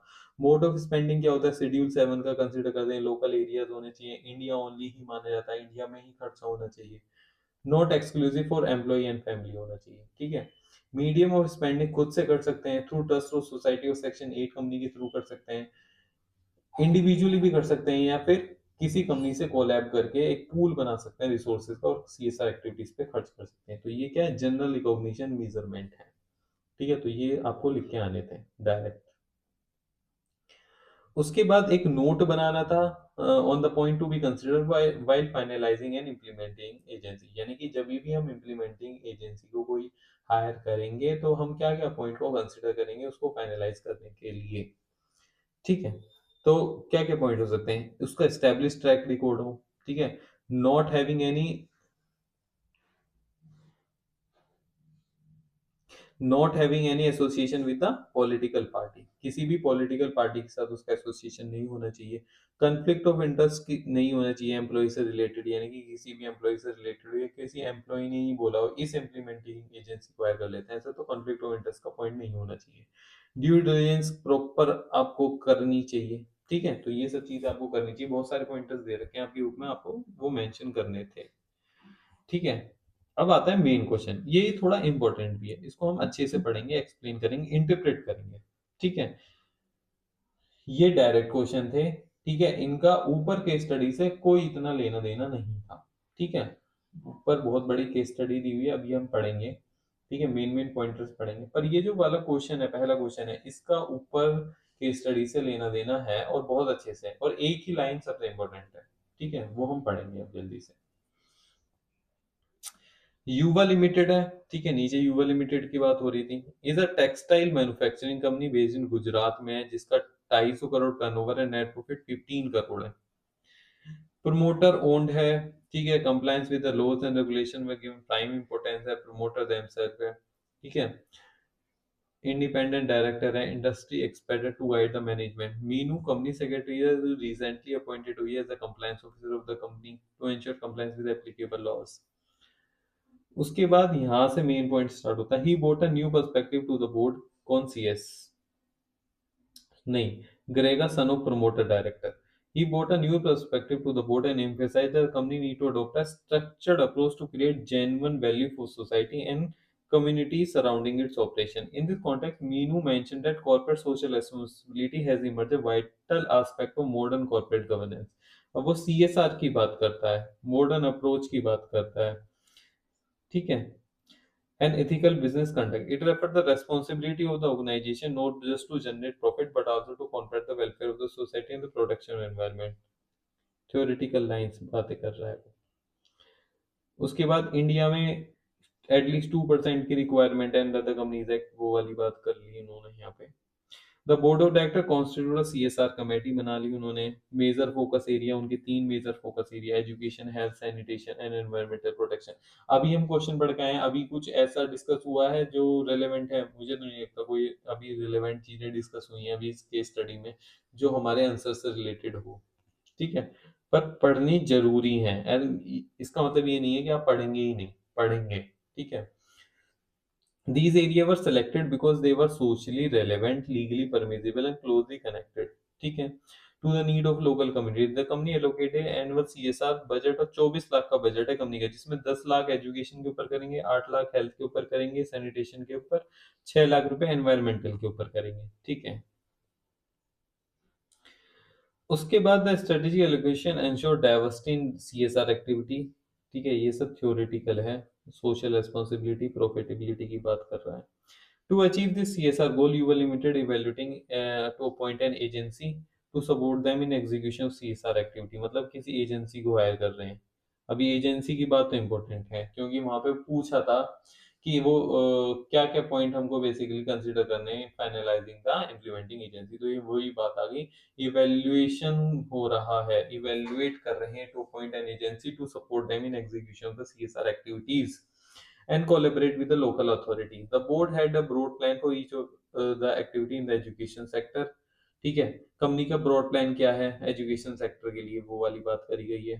हेल्थ और सैनिटेशन सेक्टर में क्या उनका ब्रॉड प्लान है, क्या वो कैसे बेसिकली स्वच्छ भारत मिशन में करेंगे पैसा डिस्ट्रीब्यूट, ठीक है, फ्री मेडिसिन देंगे, टॉयलेट फैसिलिटी बनाएंगे अंडर द स्वच्छ भारत मिशन। तो ये सब उनका agenda. The board viewed that, अब ये important line है, the board viewed that CSR initiative will create a significant social and economic impact. Incidentally, with these activities, employee and their extended family will also benefit. Question number 1 का relevance आ गया, employees की बात कर रहे थे वहाँ पे, क्या employees को benefit करना कर रहे हैं तो CSR होगा या नहीं होगा, ठीक है। तो ये वो वही लाइन है और ये कैसे important बनेगी मैं वो आपको explain करूंगा अभी। Environmental project will not only promote ecological balance but also demonstrate the company's commitment to sustainability and clean energy. Internally, CSR will enhance employee morale as worker will feel proud of the company contribution to their own communities। ये सारी बातें अब किससे related, ये reputation, goodwill, ये सब brand building की बातें होती हैं। एक क्वेश्चन ब्रांड बिल्डिंग का भी था ना, तो उससे रिलेटेड कंटेंट यहाँ पे इन्होंने डाला हुआ है फैक्ट्स में, केस में। Positive remuneration among investor customer regulation, ये जब भी तो ब्रांड बिल्डिंग बनेगी। The management was viewed there will be certain challenges selecting reliable NGOs, utilisation अच्छे से होना चाहिए, ठीक है। Long term sustainability of project is health camp, continuous monitoring and follow up, build deeper partnership with the stakeholder and design CSR that have both immediate impact and long term benefits। अब आ गया आपका question, expenditure on activities which predominantly benefit person associated with the company can not be treated as CSR। दो question, ये question दो part में है, देखिए आप ध्यान से समझिए। यानी कि जो हम एक्टिविटीज पे खर्चा कर रहे हैं वो एक्टिविटीज अगर प्रीडोमिनेटली फायदा पहुंचा रही है किसी ऐसे पर्सन को जो कंपनी से एसोसिएटेड है, क्या वो CSR कहलाएगी? ये स्टेटमेंट देते वो CSR नहीं होती, ठीक है। क्या युवा लिमिटेड के एम्प्लॉइज बेनिफिशियरी माने जाएंगे? नहीं माने जाएंगे, क्योंकि ऊपर क्या बोला था, incidentally with these activities employee and their extended family will also benefit. क्या बोल रहे हैं? विल आल्सो बेनिफिट, मतलब सबको तो फायदा पहुंचा रही है पर उनको भी फायदा पहुंचा रही है, ठीक है। These activity employees extended family will also benefit, उनको भी फायदा पहुंचा रही है। तो चलिए प्रोविजन देख लेते हैं, प्रोविजन क्या कहता है। रूल 2(1)(d) है of the company CSR policy rule 4, ठीक है, तो वो क्या बताता है, एक्टिविटीज नॉट कंसिडर सीएसआर। और उसका फोर्थ पॉइंट है, वो क्या बोलता है, activities benefiting employees of the company. Activities benefiting employee of the company, जो कि डिफाइंड है, कहाँ एम्प्लॉय डिफाइंड है, 2 के of the code of wages. तो अगर ऐसी एक्टिविटी जो एम्प्लॉयज को बेनिफिट पहुंचा रही है, उनको हम सीएसआर नहीं मानते। तो क्या आंसर यही होगा कि क्या एम्प्लॉयज ऑफ युवा लिमिटेड भी बेनिफिशियरीज? यस, क्योंकि वो उनको बेनिफिट पहुंचा रही है, तो यही आंसर होना चाहिए। जबकि आंसर ये नहीं होगा, आंसर थोड़ा डिफरेंट है। कैसे डिफरेंट है वो थोड़ा समझते हैं।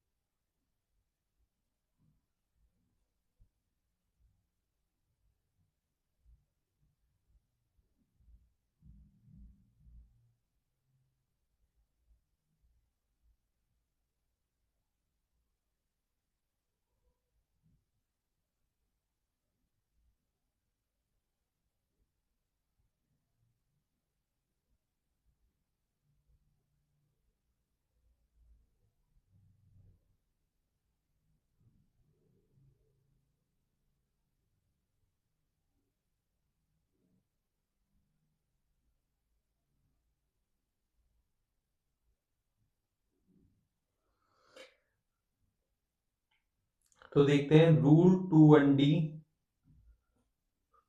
Fourth of the company CSR policy rule 2014 क्या बोलता है? बोलता है activities benefiting employee of the company, activities benefiting the employee of the company CSR activity नहीं कही जाती। मतलब सीएसआर एक्टिविटी हम नहीं मानते जो एक्टिविटीज एम्प्लॉयज को बेनिफिट पहुंचाती हैं। अब इसकी इंटरप्रिटेशन क्या होगी? इसकी इंटरप्रिटेशन दो पार्ट में, that is activity that is for exclusive benefit for the employee not consider CSR. यानी कि ऐसी एक्टिविटी जो एक्सक्लूसिव एम्प्लॉय के बेनिफिट के लिए है, जिससे सिर्फ एम्प्लॉय को ही फायदा पहुंचाया जा रहा है, वो सीएसआर नहीं कहलाई जाती। पर एक्टिविटी जो पब्लिक एट लार्ज के लिए, यानी कि जो करी तो पब्लिक के लिए गई है, बट उसका कुछ बेनिफिट एक्सीडेंटल बेनिफिशियरीज उसके एम्प्लॉय और फैमिली हैं, तो उस केस में क्या माना जाएगा कि वो उसको सीएसआर माना जाता है, and it not be considered as activity benefiting the employees. ठीक है, तो उस केस में क्या होता है, उस केस में हम मानते हैं कि ये जो खर्चा हुआ है वो सीएसआर के लिए हुआ है, and not considered as activity benefiting benefit employees. ठीक है, फॉर एग्जांपल, एग्जांपल इसके दो हैं। सबसे पहले एग्जांपल है कि अगर कोई आपकी सिटी में कोई कंपनी कोई स्टेडियम मैनेज करती है, ठीक है, कोई स्टेडियम मैनेज करती है कोई कंपनी, एज अ उसने क्या एक्टिविटी अडॉप्ट करी है, basically for promoting the sports, sports को प्रमोट करने के लिए उसने स्टेडियम को मैनेज कर रहा है। ठीक है, अब उसके जो बेनिफिट है, तो उसका जो बेनिफिट है वो कौन लेगा? जो सिटी में लोग रहते हैं। अब उस सिटी में अगर आपके एम्प्लॉय भी रहते हैं और वो पार्टिसिपेट करते हैं स्पोर्ट्स, एज ए स्पोर्ट्स में जाकर, स्टेडियम में जाकर, ठीक है, तो क्या वो ये मान लिया जाएगा कि वो एम्प्लॉय और उसकी फैमिली को बेनिफिट पहुंचा रही है और वो सीएसआर में नहीं होगा? नहीं, ये कॉन्सेप्ट ही नहीं है, क्योंकि स्टेडियम जो मैनेज हो रहा है वो पब्लिक एट लार्ज के लिए हो रहा है। ठीक है, और पब्लिक एट लार्ज में तो एम्प्लॉयज भी आते हैं, तो अगर उनको बेनिफिट जा रहा है तो हम ये मान लेंगे कि नहीं, ये सिर्फ सोल बेनिफिशियरीज के एम्प्लॉय हैं और ये सीएसआर नहीं कहलाया जाएगा। तो ऐसा नहीं है। तो केस स्टडी में क्या कहा गया था? केस स्टडी में भी ये मेंशन्ड था कि accidentally incidentally will also benefiting the employee and its family। मतलब सोल पर्पस कंपनी का तो क्या था? हेल्थ था।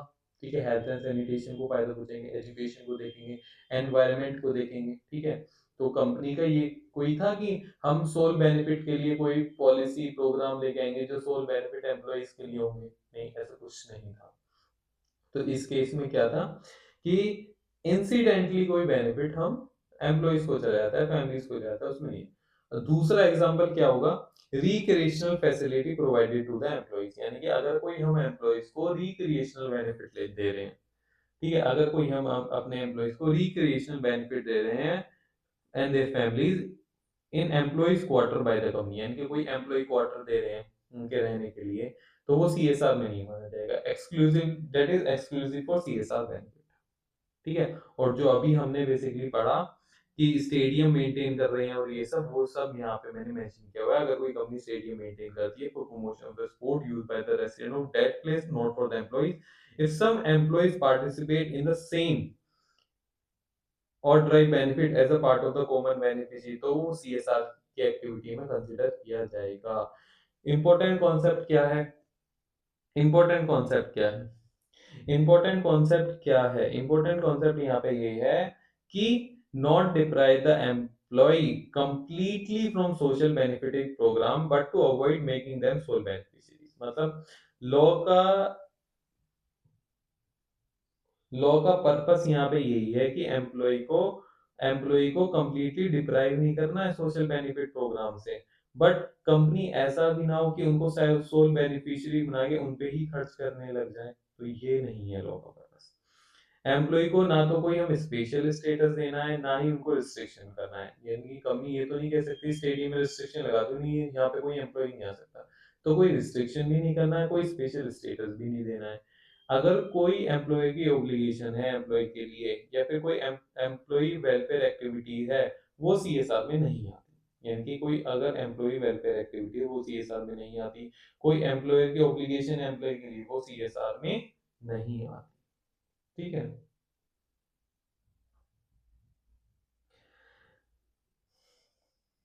तो यही था। और अब हम एक बार फिर से क्वेश्चन पढ़ लेते हैं।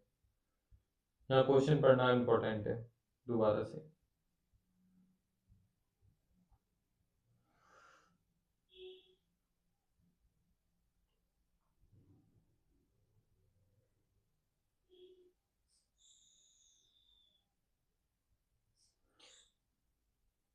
क्वेश्चन क्या कहता है? क्वेश्चन कहते हैं expenditure on activities which predominantly benefiting person associated with the company can not be treated as CSR. Yes, as per the rule 21D नहीं होता। मतलब प्रीडोमिनेटली मतलब सिर्फ उसके फायदे के लिए जो कि पर्सन एसोसिएटेड है कंपनी से, तो हाँ जी बिल्कुल है कि वो उसको सीएसआर नहीं मानेंगे। Can employee of the Uber limited be beneficiary? The answer is no. ठीक है, द ओनली बेनिफिशियरी नहीं है युवा लिमिटेड, बेनिफिशियरी तो पब्लिक एट लार्ज है। इंसिडेंटली एम्प्लॉय को बेनिफिट जा रहा है इस केस में, बस यही बोला गया है। ठीक है, तो एक बार हम फिर से रिपीट कर लेते हैं कि expenditure on the activities which predominantly benefit person associated with the company cannot be treated, and the answer is yes. Employee को युवा लिमिटेड भी beneficiary? the answer is no. Employee जो युवा लिमिटेड के वो बेनिफिशियरी नहीं होंगे इस केस में, और यही आपको एक्सप्लेन करना था प्रोविजन के साथ, एक्सप्लेनेशन के साथ। ठीक है, अब हमने सारे क्वेश्चंस का एनालिसिस कर लिया है। Hope you have like this video. Please share and subscribe our YouTube channel. Thank you so much.